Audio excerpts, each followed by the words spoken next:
So who should Jake Paul fight instead of Tommy Fury? No one's going to be surprised by this because this is the name everyone's already thrown out there, but I do believe it's Anderson Silva.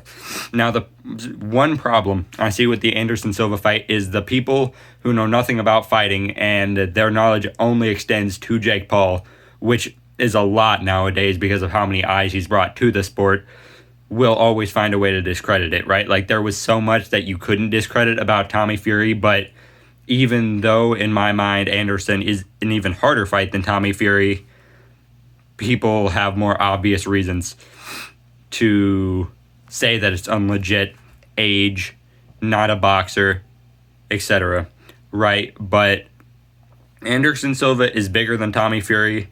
Last fight, he weighed in at like 183, so on this short notice fight, he wouldn't have to cut any weight to get to the around 190-ish that I think Jake fights at, so that's perfect. He has a 3-1-1 boxing record, if I'm not mistaken, but that first boxing match was a loss however many years ago. Slap my hat. And right now he's on a 3 or 4 fight winning streak, technically speaking. Now, his last fight was an exhibition. It was a draw, but he destroyed the dude, right? He won the fight. So, walks like a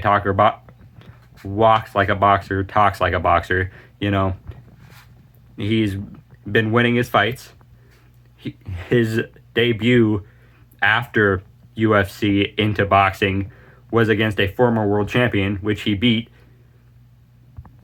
I mean, what else do you need to see about that? Like, that is a hard fucking opponent. It's someone who is Jake's size, if not maybe a little bigger. I think he's taller at the very least. Like, that fight makes all the sense in the world to me, and in my mind would prove a lot. And in most fighters, most people who have a knowledge of fighting will also see that the same.